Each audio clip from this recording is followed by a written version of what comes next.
Let's try that again.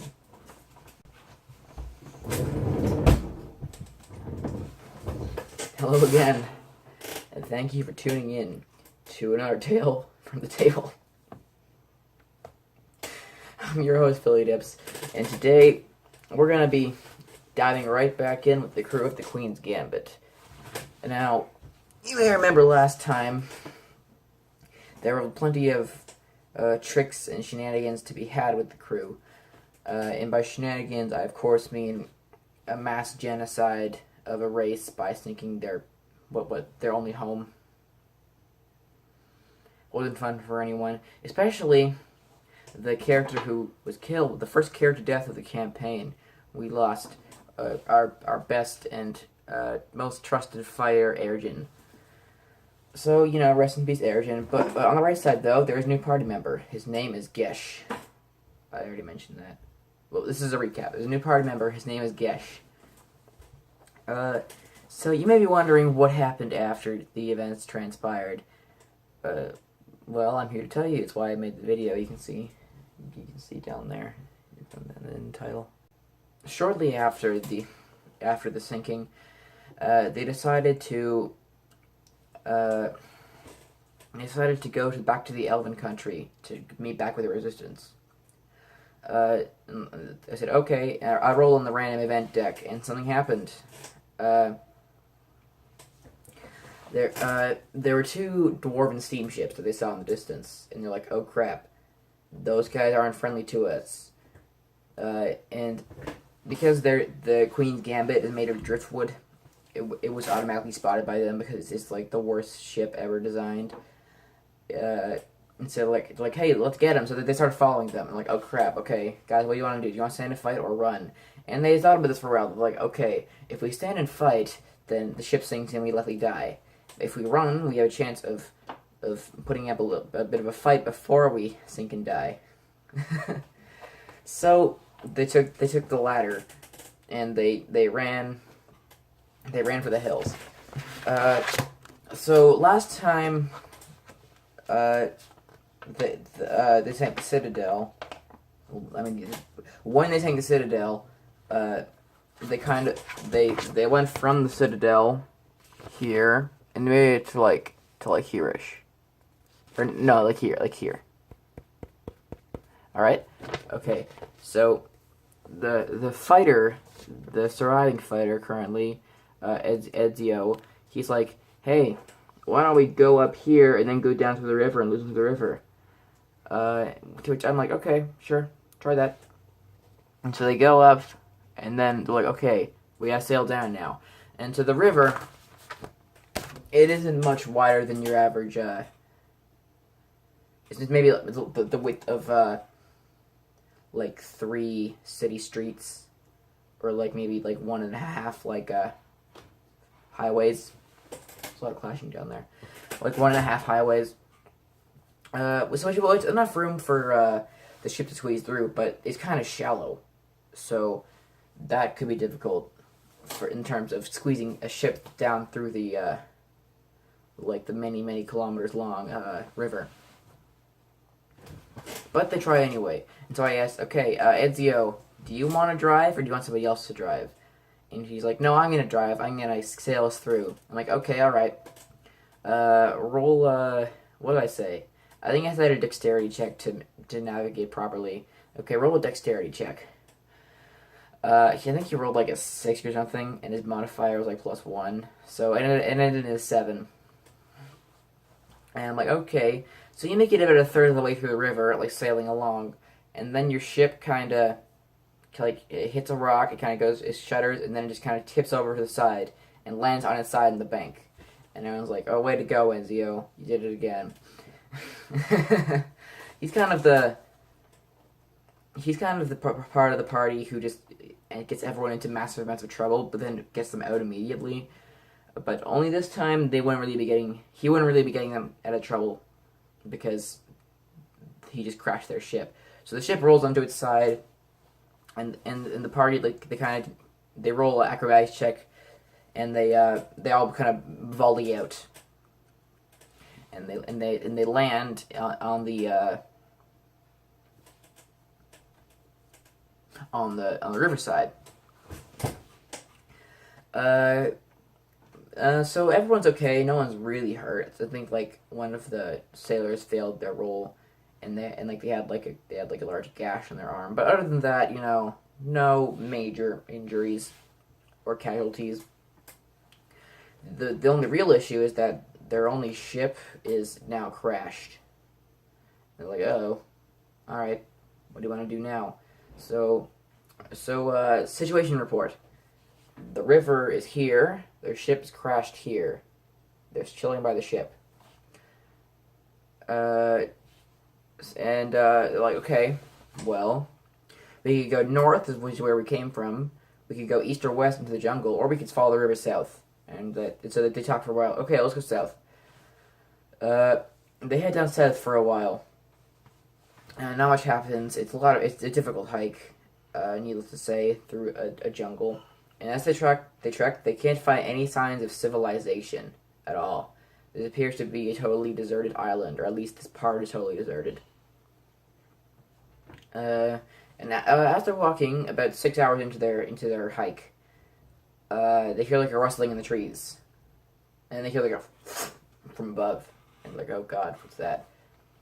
And then crashing through the trees, the second major villain of the campaign crashes down. A big freaking blue dragon, and they're like, oh god, roll initiative. Everyone rolls initiative, and they bust out the weapons and charge into battle. The fight went kind of badly for our heroes. They didn't get many hits on the dragon. They're on like 3rd level at this point, and dragon was like 6th level. So they were not doing too hot, and just as like they're all on the brink of death, they hear crawling out of like the bushes to the side like these two figures. They're both human. Actually, no. One's human and one is dragonborn, and dragonborn is not the most common race in this world, so they're a little shocked to see one. They've maybe only seen one in their travels, or maybe two, in the city of Delacour, and so they both charge out. The former, the human, is a female, and she is like wearing kind of like Islander, stereotypical Islander clothes, and the other guy, he's wearing like kind of rusted armor that's like falling apart at all the seams, and like exposing a lot of like his weak areas. So none of them are really dressed for combat, but they charge anyway. The female, she reaches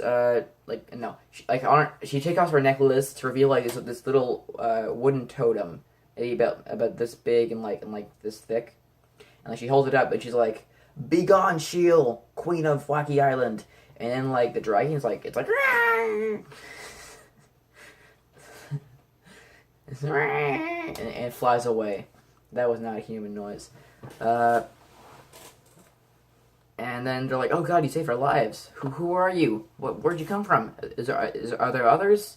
And so they're like, "Okay, calm down. Let's all just take a step back, okay?" As it turns out, the female, the one who scared off the dragon, her name was Emily, Emily Young. And the more observant of you may notice, or at least the ones who watch Daniel Cook, will notice. We have Daniel Cook and we have Emily Young. The other one, the Dragonborn, his name is Goran, and that was the new player character for the player who recently lost Airgen. So they talked for a while, and it turns out that they had been shipwrecked there for over 2 years. They were on a military cargo ship that crashed on the east end of the island, and they were the only survivors of the crash. The crash was caused because Shield, the dragon, attacked their ship in the late of night, and they lost all navigation systems, and they just crashed into the island. There were originally more of them. There were about 5 of them, but most of them died. It left just Emily and Goran. And Oh, so there's only a few of you. Do you guys have like a campsite or anything? Yeah, we have a base near near that mountain. And they point to like a mountain distance that kind of towers above all of the trees. And they're like, oh, okay, sweet, let's go there.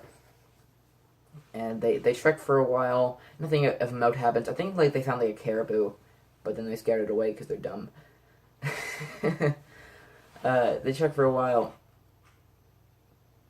and they arrive at the fort. And it's a nice fort. It's like a got wall. It's kind of inspired from like First Nations kind of like woodland tribes that had like the big wooden stake walls to keep out predators and neighboring tribes. And they have like a few buildings and like a few huts on the inside. They have an armory full of like spears and bows, and they have like their own separate bedrooms. It's a very nice place. When you're stranded for 2 years, you got a lot of free time on your hands. So it was a way to spend their time. They also had a canoe, which is like okay, canoe, that might be helpful. And so they come inside and they sit down at their 2-person table, kind of squeeze around the side of the table, and they're like, okay, so here's the deal. This island is populated almost entirely by kobolds and sawagins. And if you're unfamiliar with what a sawagin is, it's kind of like a fishy human who they can breathe underwater. They have gills, but they can also walk on land. They're like tritons, but not really. They're like less powerful tritons. They look more like fish. And like okay, and they're kind of in conflict. They don't really like each other. The river that divides the island in half, the western half is for the Sawagins, and the eastern half is for the Kobolds. With the Kobolds is that dragon. Her name is Shiel. He's like, the dragon's a girl? Yeah, female empowerment. And everyone laughed at my activism joke. And they're like, okay, alright, it's fine. So what do we need to know about this island, and how can we get off? And they said, there is no way off this island. We can't swim. This canoe won't get us anywhere. Building a boat has come up, but if we try to build a boat, it would be found by the kobolds. This camp has been raided numerous times by kobolds, and the only reason we haven't been attacked by Shield herself is because of Emily's totem. And like Emily's, oh yeah, that's the totem thing. What is that? And she holds it out, and she's like, this has been binded to my soul. That's a curse. If I get 50 meters away from it, I die. However, it can fend off Shield. And they're like, how'd you get that? It's a story for another time. I'm like, okay, it's fine. Probably a sensitive issue. Okay, so what's our next course of action? Well, we have a few options. You guys, I think you guys need to find your way around the island. You're going to be here for a while. You might want to find your way around the island. And I'm like, okay, sure, let's do that. And so they give him like a map of the island. I don't have one handy here, but I'll show it to you next episode. And there's a bunch of different locations in the island. The prime one being some of the prime ones being the wreck of the Valkyrie, which is the name of their ship that crashed. The wreck of the Vergenbergen, which is a haunted airship crash. The Sinking Sands, which is a beach that's full of quicksand. And they do encounter that eventually. Next episode, or maybe the one after that. And there's just a whole lot of dangerous locations. Like there's like the mountain that they're near is actually a volcano. They determined, but it's a dormant volcano, so no lava comes out of it. But there's lots of caves underneath, full of not nice things. And there's just a whole lot of stuff to check out. Like okay, let's go hunting. They go out to hunt, and they encounter a pack of kobolds as they hunt. Keep in mind this is just the 4 PCs. So we now have Chikaliku, Enzio, Gesh, and Gorin. The 4 PCs, they go out to hunt. Oh, by the way, I think that Gorin was a rogue. He's a rogue, that's right. So they go out to hunt, and they encounter a pack of kobolds, and they fight, they take them down, And then they find something of very much note, which is to be explained next episode. Ciao.